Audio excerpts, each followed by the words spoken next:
President, there's been a good discussion already on the floor this morning. I was listening to my colleague, the Democrat whip, discussing the upcoming challenges that we face in this fall. We got to fund the government. We're facing the debt limit issue, and of course, the Democrats' reckless tax and spending spree proposal that we'll have to deal with at some point too. And the issue that's been raised is why wouldn't Republicans want to help raise the debt limit? And I think the answer is very simple.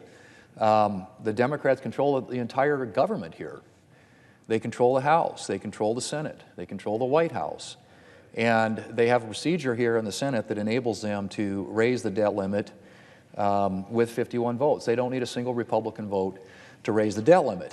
And they keep arguing that, well, in the past there have been, previous times when the debt limit has been a bipartisan issue, and in most cases those were times, of course, when there was divided government and there was actually a negotiation over these issues, which there isn't right now.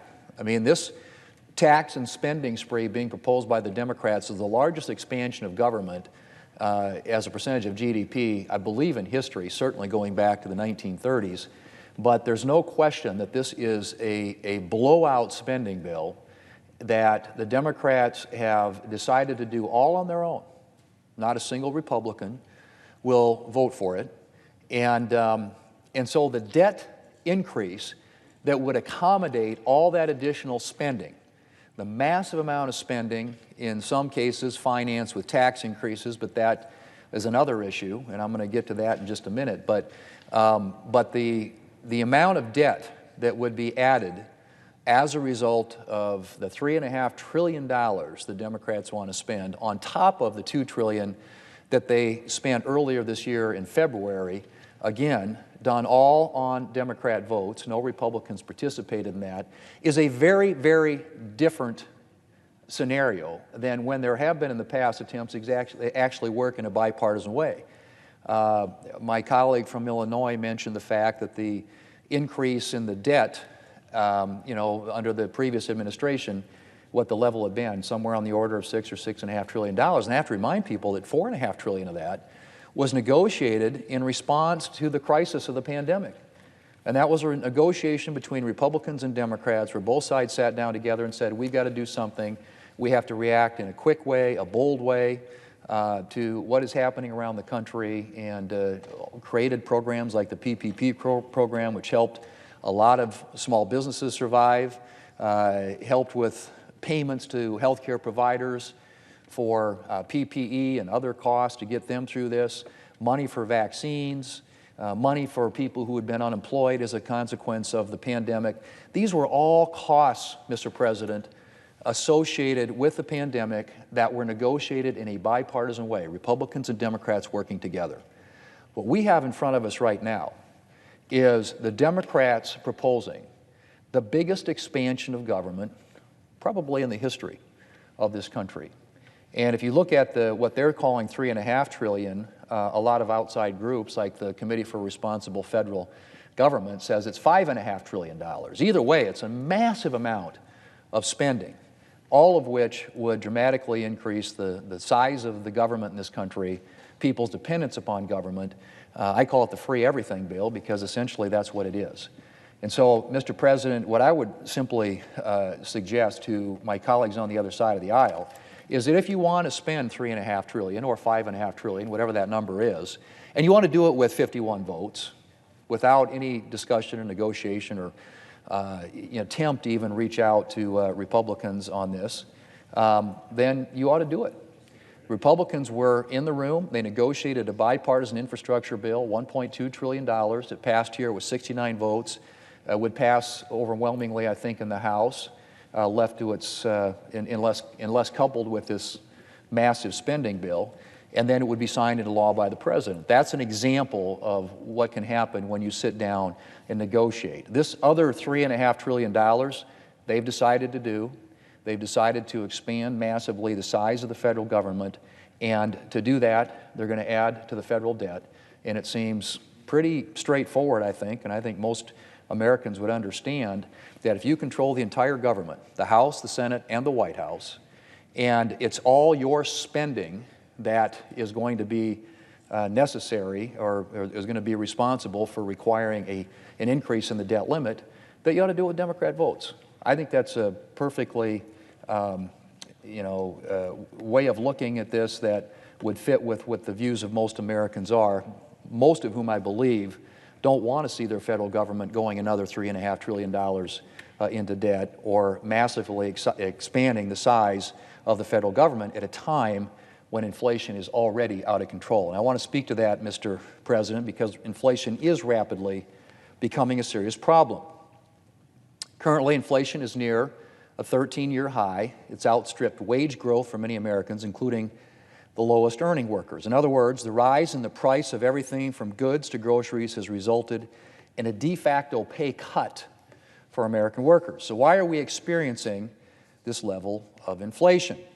Well, as I mentioned, one reason is Democrats' decision in March to flood the economy with unnecessary government spending. President Biden and congressional Democrats took office mere weeks after Congress had approved a fifth bipartisan COVID relief bill. And it was abundantly clear that we were not in immediate need of trillions more in government spending. But that didn't matter. That didn't matter to Democrats. Now that they were in control of Congress and the White House, they wanted to take advantage of the COVID crisis. And so in the name of COVID relief, they pushed through a massive partisan piece of legislation filled with unnecessary spending and handouts to Democrat interest groups. Schools, which had barely touched the tens of billions they'd already been given, got billions more.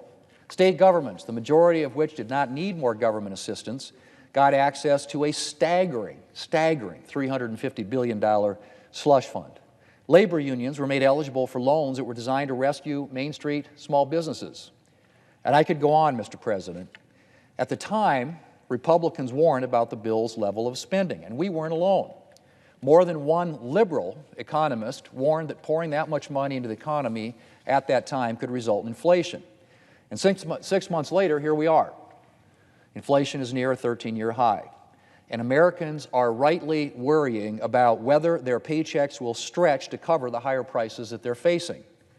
Mr. President, in the face of that fact, and considering the substantial amounts of money we had to borrow to meet the COVID crisis, you might think that Democrats would be taking a moment to reflect and perhaps think about ways to rein in excessive spending. But you'd be wrong. In fact, Democrats have decided to double down on their failed strategy and pass another massive government spending bill, even bigger than the last one that I just mentioned. That's right. Now, Democrats are putting together a $3.5 trillion spending bill to follow up on their $1.9 trillion spending bill from this last March. And to put those numbers in perspective, the entire federal budget for 2019 was less than $4.5 trillion. Mr. President, dumping that much money into the economy is pretty much guaranteed to continue to fuel the kind of inflation that Americans are currently experiencing.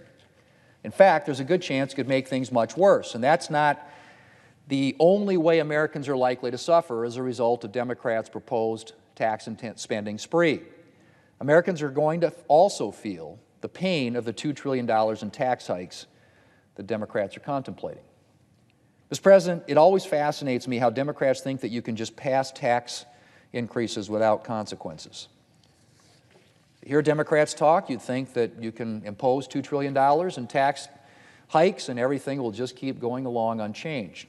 But of course, we all know that's not the way it works. There's no such thing as consequence-free taxation.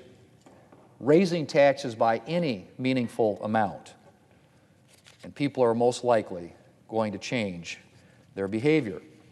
A small business, for example, may think twice about hiring an additional worker if it's facing a tax hike.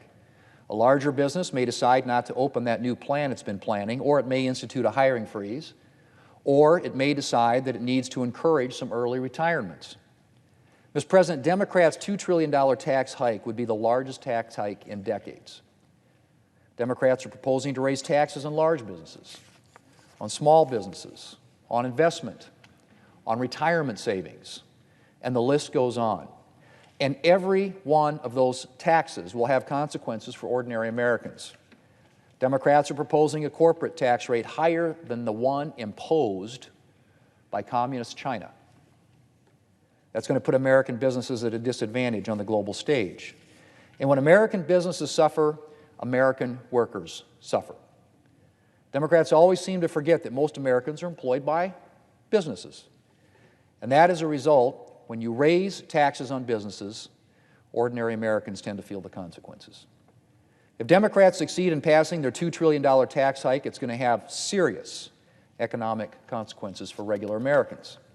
Consequences like fewer jobs and opportunities, slower or non-existent wage growth, especially with higher inflation eroding household spending power, and fewer benefits. Americans can also expect to see higher utility bills thanks to Democrats' proposed tax hikes on large businesses and on energy development. Mr. President, I've been talking for a while now, and I haven't even gotten to the spending side of Democrats' tax and spending spree. Frankly, it's difficult to know even where to start. This proposal reads more like a spending encyclopedia. They're spending on pretty much every topic from A to Z. There are the big-ticket items, of course, the supposedly free stuff that Democrats are emphasizing, such as free community college and free pre-K. Then there are the items Democrats aren't advertising as much, like the $200 million. Yes, $200 million for a park in House Speaker Pelosi's district that features luxury accommodation and a golf course. Given that, I'm not sure why this park needs $200 million from the federal government, but I guess being Speaker hath its privileges. In fact, one Democrat representative admitted as much, noting that it seems that, and I quote, Speaker Pelosi gets maybe a little bit more on some of these bills, but then went on to argue that she deserves it for being Speaker. But moving on, there's a nearly $80 billion increase in funding for the IRS. Yeah, $80 billion. That's enough to nearly double the agency's size. But I guess you've got to have a lot of new agents to collect all those new tax hikes. Then there are new and expanded subsidies for electric vehicles. Under Democrats' proposal, a couple could be making well over $500,000, yet still claim more than $12,000 from the federal government to purchase an electric car. There's the Civilian Climate Corps, several of them, in fact, at various government agencies. $20 billion for a national climate bank to subsidize Democrats' pet environmental projects. And I am not making this up, a new tax break to subsidize membership dues to unions, plus much, much more. And of course, with all that government spending comes new government regulations. A long, long, long list of them. Mr. President, the consequences of Democrats' tax and spending spree could be devastating for our economy and for American families. And unfortunately, Democrats have the ability to force this legislation through on a solely partisan basis.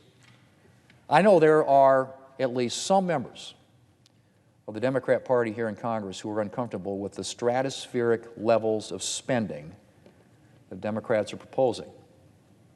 And I hope that their cooler heads will prevail. Meanwhile, I and every Republican will do everything we can to protect Americans from Democrats' reckless tax and spending legislation. Mr. President, I yield the floor.